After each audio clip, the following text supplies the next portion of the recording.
Movie, Say Less. Hai Ii, welcome guys. Di sini, aku mau menceritakan alur film atau drama secara singkat tapi jelas. So, bantu supportnya jangan lupa subscribe channel ini, like, comment, dan share. Thank you, enjoy for watching. Kisah ini bermula dari Shin Hyunap, seorang remaja perempuan yang hidup dalam keterasingan. Setiap hari ia menutup jendela kamarnya dengan kardus-kardus bekas, seolah ingin memutus dirinya dari dunia luar. Shin memiliki sebuah kemampuan supernatural. Ia bisa melihat garis merah melayang di atas kepala orang lain yang ia sebut S-line. Garis itu adalah tanda hubungan yang pernah terjadi dalam hidup seseorang. Namun bagi Shin, kemampuan itu adalah kutukan. Sejak kecil, ia sering menggambar apa yang dilihatnya garis merah. Hubungan aneh, juga wajah keluarganya.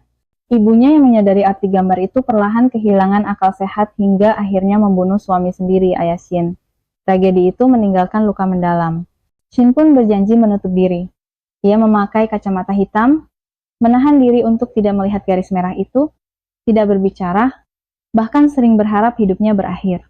Namun, seolah-olah dunia menolaknya untuk mati, Shin selalu gagal mengakhiri hidup.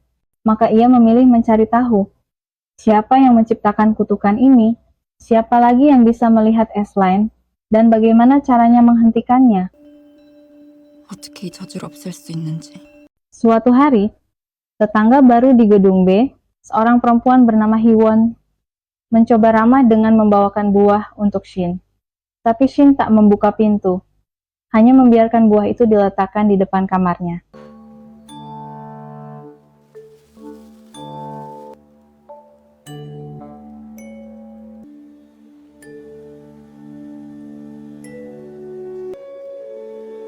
Sementara itu di tempat lain, Detektif Han, seorang polisi yang penuh rahasia, terlihat menjalani hubungan terlarang dengan rekan kerjanya.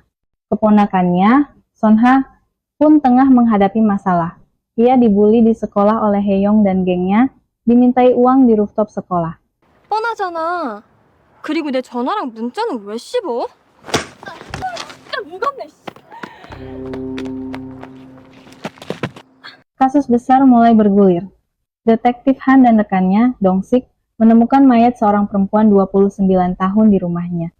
Kondisi jasad itu aneh bersih, rapi, seolah ada yang sengaja menatanya. Petunjuk membawa mereka pada seorang kurir restoran yang ternyata mantan kekasih korban.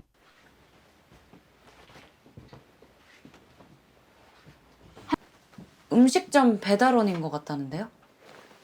Di sisi lain, Shin menonton berita pembunuhan itu di TV. Ia memperhatikan sosok pria berhelm di belakang reporter berita, pria dengan hanya satu S-line. Itu jarang terjadi.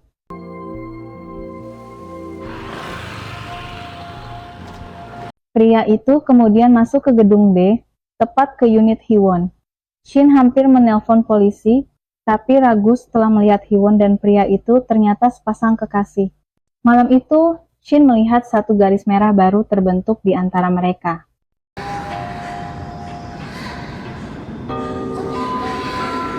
Sonha meminta uang pada pamannya, tubuhnya penuh memar, namun menolak mengaku soal bullying.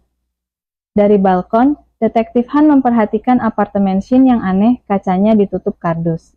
Saat itulah ia mendapat laporan misterius dari apartemen Wanseong, gedung yang sama dengan tempat tinggal Shin. Han akhirnya mengunjungi unit Shin, tapi Shin menolak membuka pintu. Ia hanya menyebut kalau ada wanita di unit 204 mungkin dalam bahaya. Malam itu keadaan semakin rumit.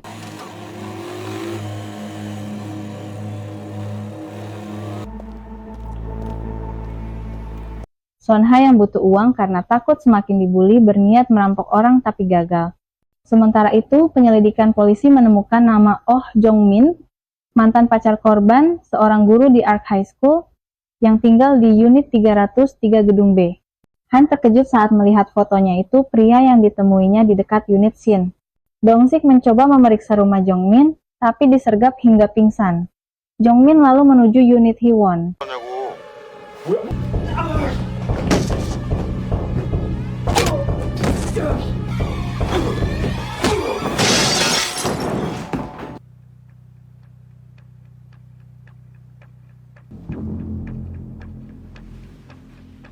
이제 하나 남았네.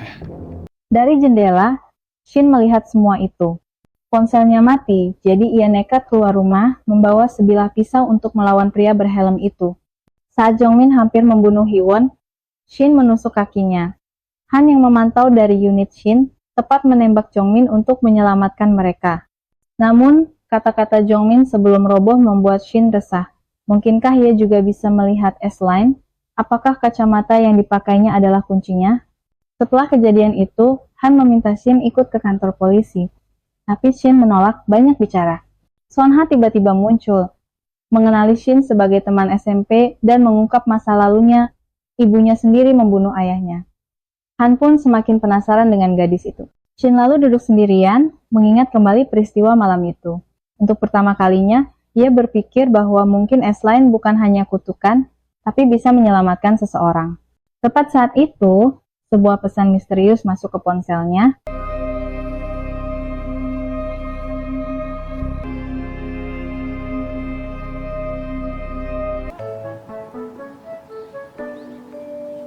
Pagi itu Seonha baru saja sampai di kelas.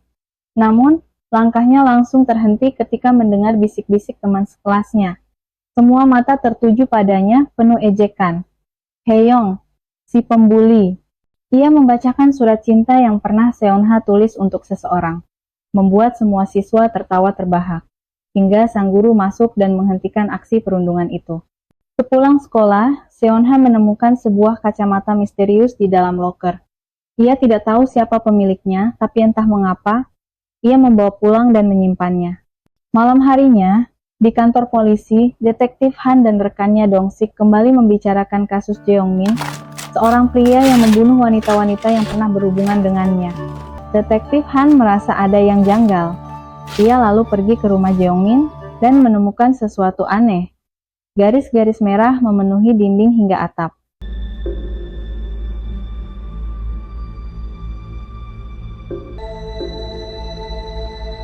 Di kamar, Seonha penasaran mencoba kacamata itu. Saat berdiri di depan cermin, ia melihat sebuah garis merah melayang di atas kepalanya. Ia mencoba meraihnya, tapi gagal. Semakin lama dipakai, kacamata itu memperlihatkan rahasia gelap. Setiap orang memiliki jumlah S-Line yang berbeda, bahkan pamannya sendiri. Keesokan harinya, Seonha datang ke sekolah dengan percaya diri, berbeda dari biasanya. Tapi ia terkejut saat melihat S-Line Haeyong terhubung dengan guru bahasa Korea mereka. Perlahan, rahasia-rahasia mulai terbongkar. Sementara itu, detektif Han curiga dengan kacamata Jeongmin. Anehnya, di barang bukti polisi, kacamata itu tak ditemukan. Ia pun menelusuri jejak Jeongmin ke sekolah tempatnya dulu mengajar. Salah seorang guru mengatakan Jeongmin tak pernah pakai kacamata. Sedangkan di bar yang sering dikunjungi Jeongmin, bartender itu mengatakan Jeongmin selalu pakai kacamata. Di sekolah, Seonha kembali dibully di rooftop, tapi kali ini ia melawan Shin, si murid baru, datang membantu.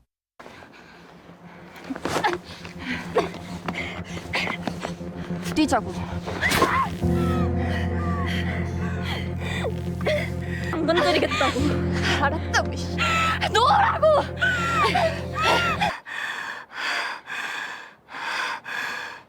미친년. Di toilet, Seonha akhirnya tahu bahwa Shin bisa melihat garis itu tanpa kacamata.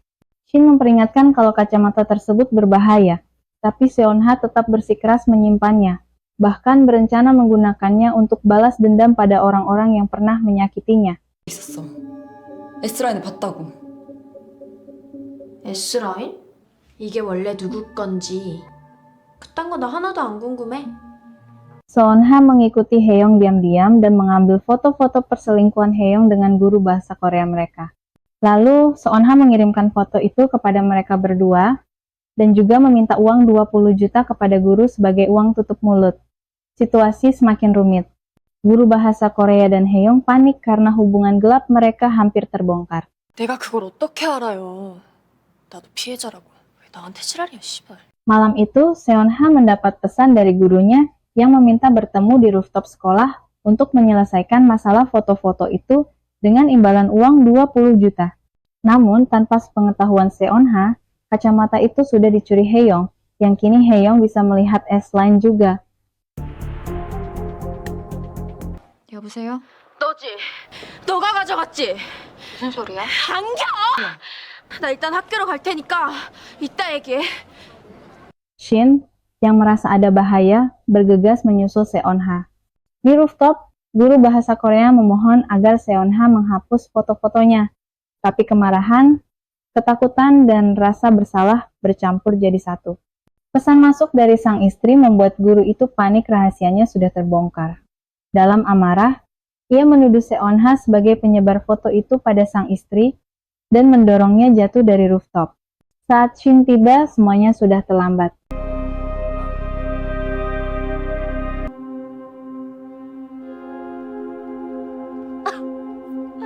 Ketakutan Shin menjadi kenyataan. Sonha ditemukan dalam kondisi kritis dan dilarikan ke IGD setelah jatuh dari rooftop sekolah pada malam hari. Di depan ruang IGD, Detektif Han mulai curiga mengapa Shin dan Sonha bisa berada di sekolah saat itu. Shin menjelaskan bahwa ia hanya menerima pesan dari Sonha yang mengatakan ingin ke sekolah tanpa menjelaskan alasannya. Namun, Shin menegaskan satu hal, Sonha tidak mencoba bunuh diri. Kejadian ini langsung mengguncang pihak sekolah. Wakil kepala sekolah murka menegur para guru atas kelalaian mendisiplinkan murid. Ia menganggap Sonha melakukan bunuh diri dan bahkan mengucapkan kalimat menyakitkan. Kenapa tidak bunuh diri di rumah saja, yang langsung memicu pertengkaran di ruang guru. Padahal Sonha masih hidup dan kini koma di rumah sakit. Para murid juga mulai bergunjing. Kejadian Sonha dikaitkan dengan absennya Haeyong. Sementara itu, wali kelas Sonha, Kyujin, menyesal dan meminta maaf pada Detektif Han yang ternyata adalah paman Sonha. Detektif Han pun menjelaskan bahwa kasus ini belum dipastikan sebagai bunuh diri.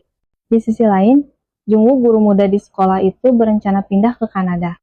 Namun, saat bekerja, ia menemukan sepasang kacamata misterius di mejanya. Saat mengenakannya, ia terkejut melihat garis-garis merah yang menghubungkan orang-orang. Sebelum ke luar negeri, Jungwoo mengunjungi rumah kakaknya. Di meja makan Jungwoo bercerita ia gagal menikah karena calon pasangannya selingkuh dengan temannya sendiri. Jungwoo sangat membenci perselingkuhan, karena dulu ayahnya Jungwoo selingkuh dan meninggalkan ibunya sendirian hingga akhir hayat, dan itu menjadi traumanya sekarang. Dalam lift, Jungwoo mulai menyadari sesuatu yang mencurigakan. S-Line kakak iparnya terhubung ke kamar lantai 4. 우리 10층이야. Saat ia mengantarkan paket ke kamar 401, ia mengetahui bahwa pemiliknya adalah seorang wanita bernama Cherin. Sementara itu, Shin menyelidiki rooftop sekolah. Kyungjin muncul dan menyampaikan kecurigaan. Sonha bukanlah tipe yang mudah menyerah, apalagi Haeyong yang menghilang setelah kejadian itu. Bisa jadi ini kasus pembunuhan. Shin mulai curiga pada Junson yang tiba-tiba memakai kacamata. Namun, saat dicoba, ternyata itu kacamata biasa. Shin pun pergi, meninggalkan kebingungan.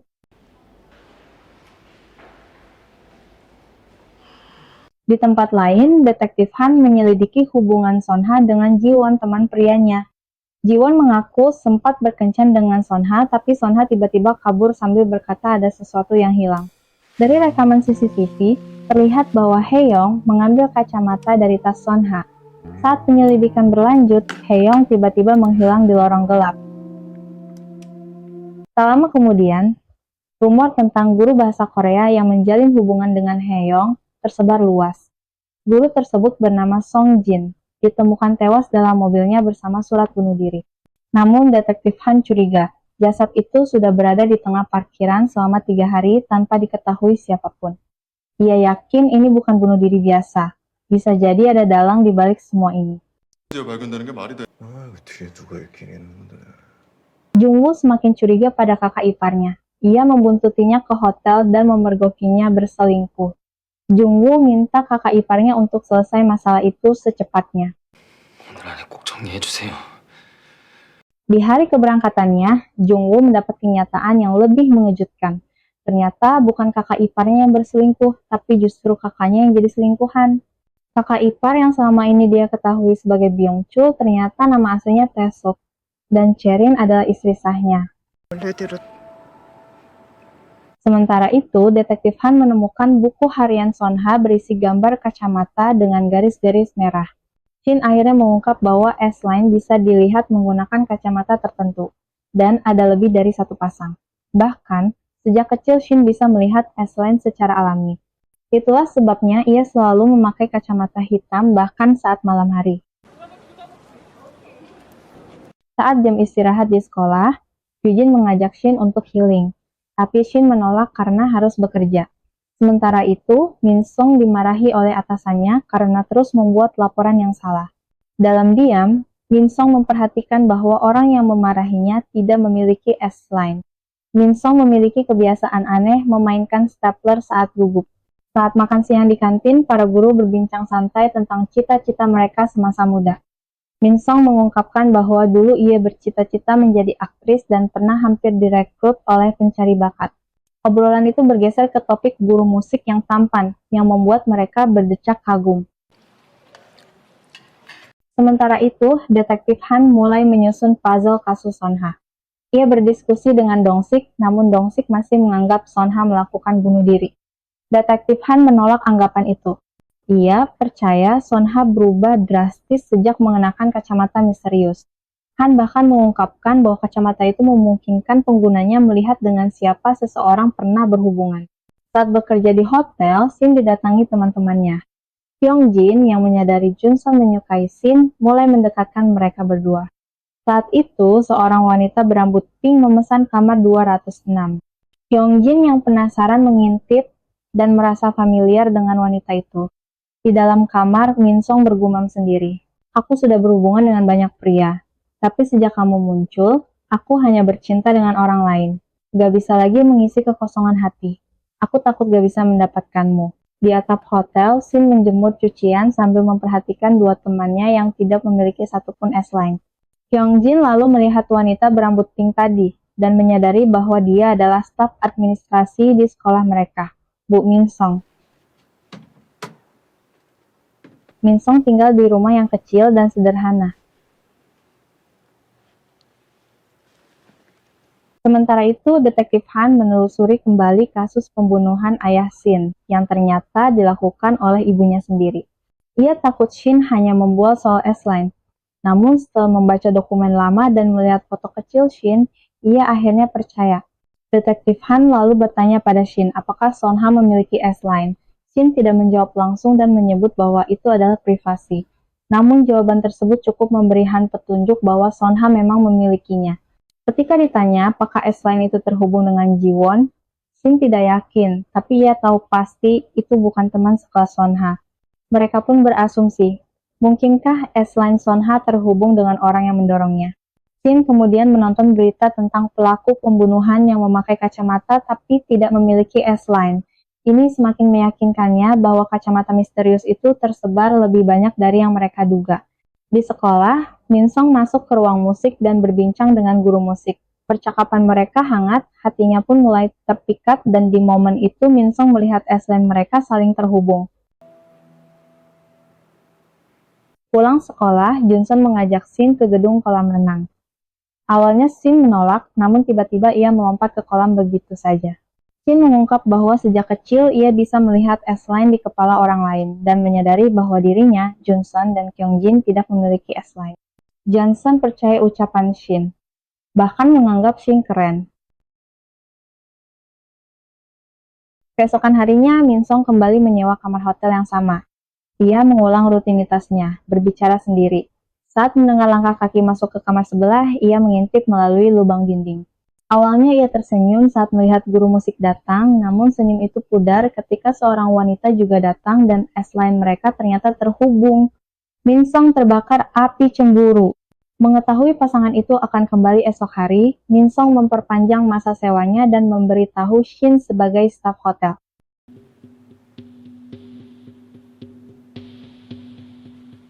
Keesokan malam, wanita itu kembali datang. Min Song menyerangnya, mengikatnya ke tempat tidur, dan memakai pakaian si wanita. Ia lalu masuk ke kamar guru musik. Guru itu kaget melihat Min Song.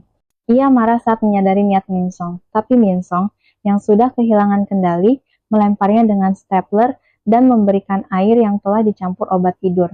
Guru musik itu pingsan. Dalam kondisi tidak sadar, Min Song melampiaskan hasratnya. Setelah hubungan itu terjadi, muncul S-line yang saling terhubung. Tapi saat itu juga, ia melihat darah keluar dari punggung guru musik. Panik, ia berusaha menyadarkannya tapi gagal. Dalam keterpurukan dan rasa bersalah yang ekstrim, Min Song akhirnya bunuh diri.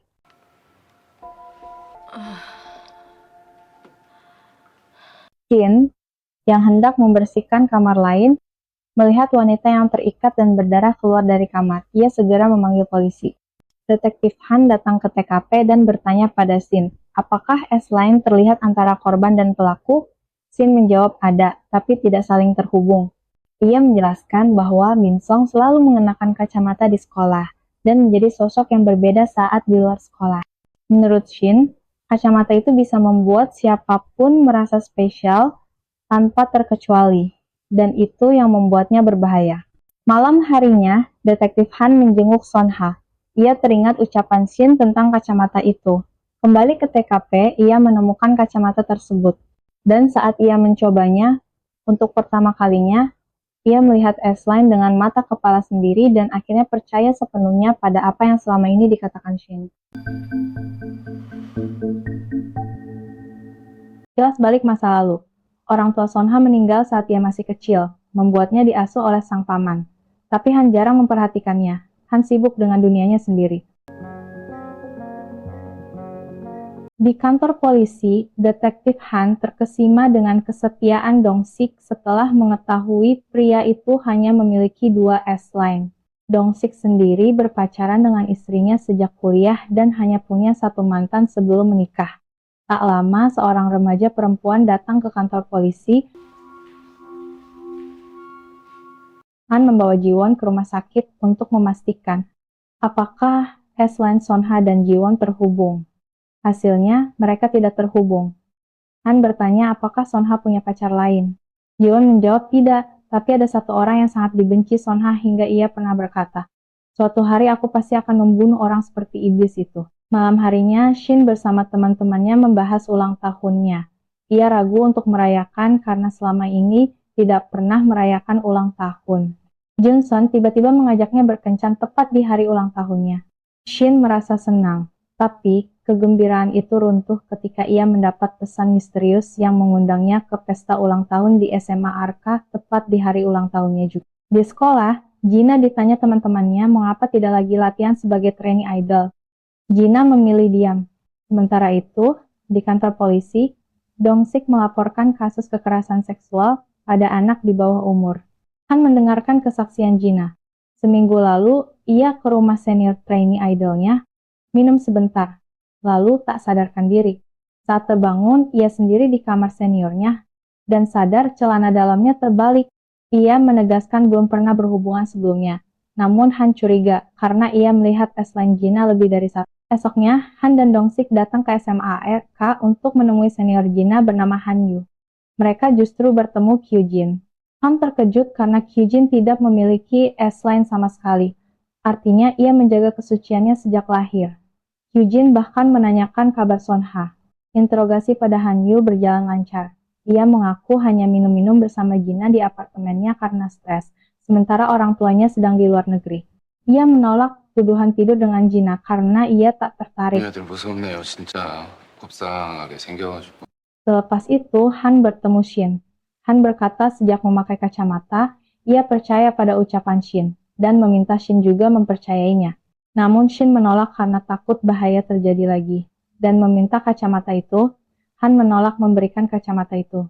Perdebatan mereka dilerai Kyujin. Han bahkan mengajak Kyujin makan malam, hingga terungkap bahwa Kyujin ternyata bisa melihat S-line tanpa kacamata, sama seperti Shin.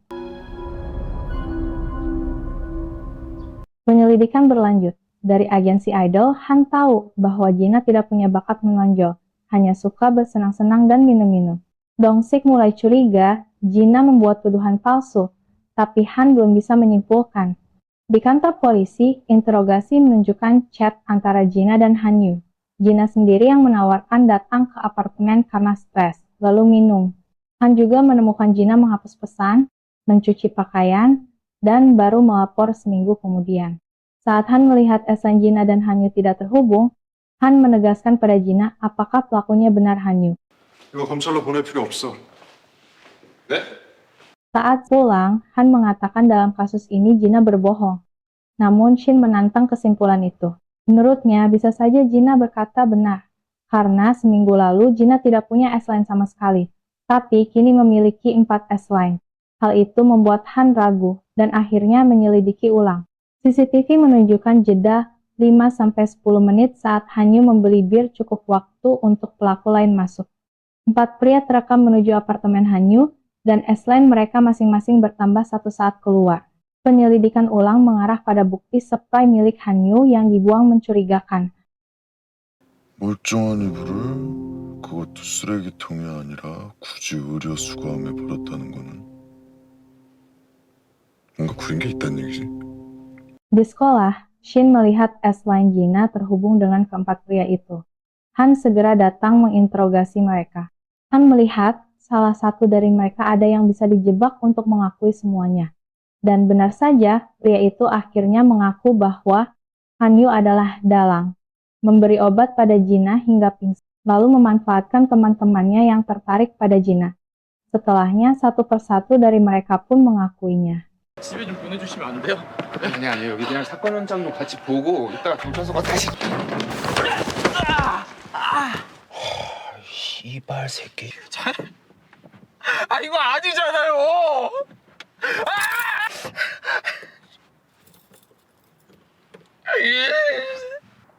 형사님, 저 진짜 솔직하게 말하면 잡혀가진 않는 거죠. 하긴 했는데요. 저 혼자 한 거 아니에요. Han menemukan botol obat di kamar Hanyu. Tapi Hanyu keceplosan mengatakan botol itu dia taruh dekat pemadam api. Meski Hanyu membantah, bukti serta pengakuan saksi menjeratnya. Han menyatakan ia sudah melakukan bagiannya, sisanya biar pengadilan yang memutuskan. Namun masalah pribadi menghantam. Ayah Han menghilang dari panti jompo dan terekam bersama Kyujin. 들어와서 보시겠어요?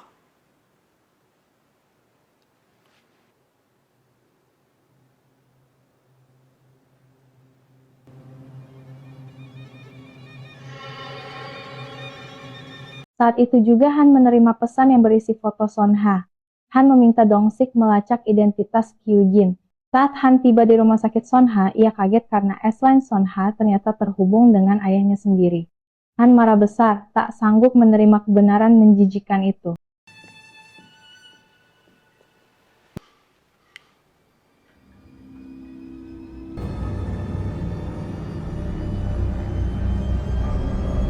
손 떼.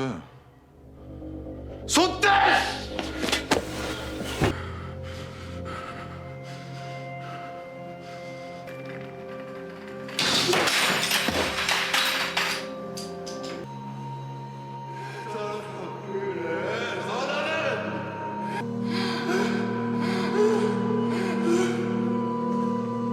Sementara Shin akhirnya menerima cinta Junsun. Mereka saling mengungkapkan perasaan, bahkan merayakan ulang tahunnya bersama. Namun kebahagiaan itu hancur ketika Junsun meninggal akibat kecelakaan saat membelikannya kue ulang tahun.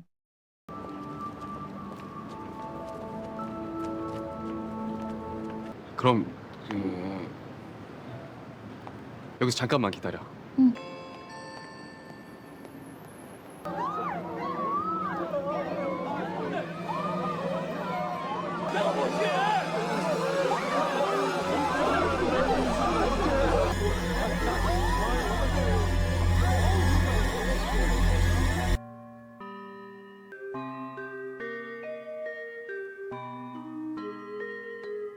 Shin menuduh dirinya terkutuk, dan lagi-lagi mendapat pesan misterius yang menyeretnya ke SMA ARK. Bersama Han, mereka menyadari semua ini ulah Kyujin. Identitas Kyujin pun tidak terdaftar dimanapun.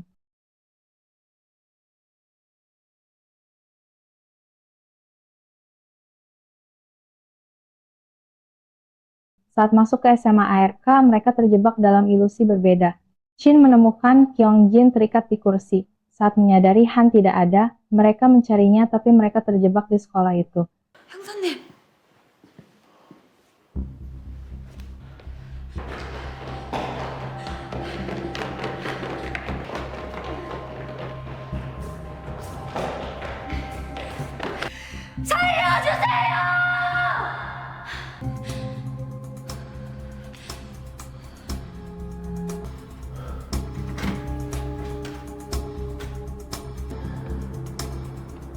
아무도 없는데? Mereka mencari ke rooftop, tapi nihil. Saat Shin hendak mengakui semuanya, Shin menyadari Kyung Jin dipengaruhi oleh kacamata itu. 죽으면 안경 없이도 S라인을 볼 수 있다던데. 진짜야? Di sisi lain, Han menyaksikan dunia gelap yang dipenuhi orang bergaun putih. Seorang wanita bernama Junhee menceritakan bagaimana Kyujin memberinya kacamata dan mendorongnya membalas dendam. Ia percaya Kyujin menyelamatkannya, padahal justru menjerumuskannya.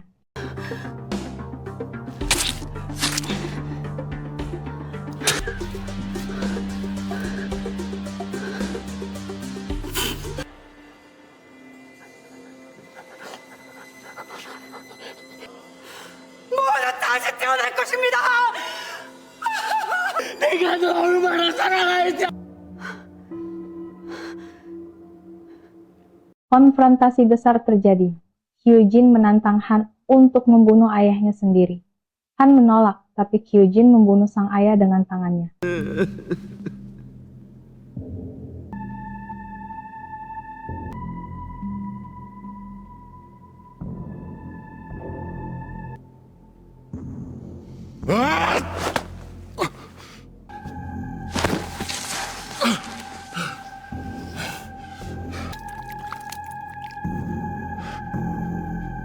Han menembaknya, namun peluru mental Kyujin menegaskan orang biasa tak bisa membunuhnya.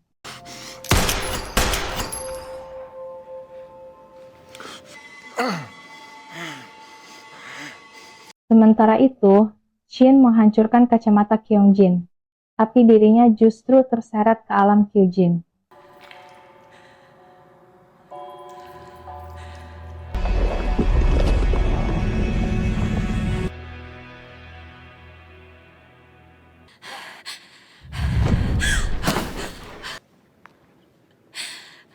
대체 왜 이런 짓을 하는 거야? Pertarungan mental dan fisik terjadi. Kyujin menyebut Shin bukan kutukan, melainkan berkah, karena melalui dirinya semua orang bisa melihat S-Line.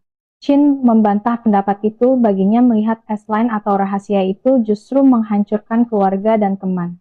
Awalnya Kyujin ingin membunuh Shin, tapi Shin diselamatkan oleh ibunya, dan ibunya meminta maaf pada Shin. Selama ini apa yang terjadi itu bukan kesalahannya. Ibunya juga mendapat kacamata itu. Akhirnya, Shin ditikam Kyujin. Darahnya membentuk lingkaran merah di langit, menyebarkan S-Line ke seluruh dunia.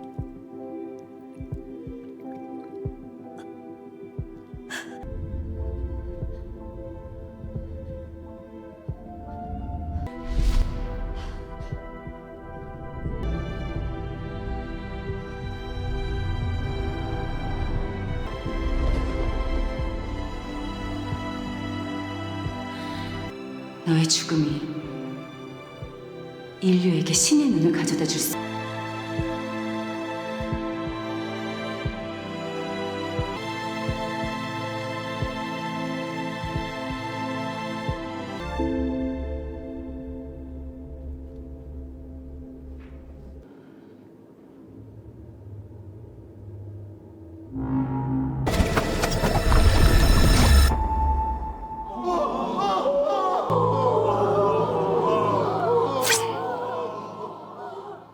Shin bangkit, membunuh Kyujin. Tapi Kyujin sempat berkata, sudah terlambat dan tujuannya sudah tercapai.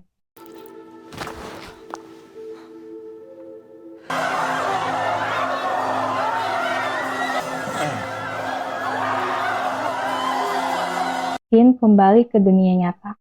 Shin, Han, dan Kyung-jin menyaksikan dunia heboh karena kini semua orang bisa melihat S-Line.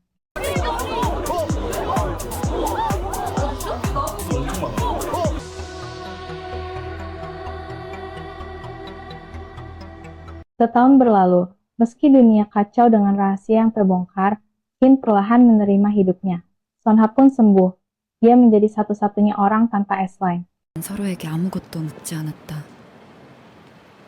누가 삼촌이랑 가기 주고 팔려. 왜? 뭐가 쪽팔려? Cerita berakhir ketika Shin mengunjungi makam Junson. Di sana, sebuah kejutan menantinya. 현우봐,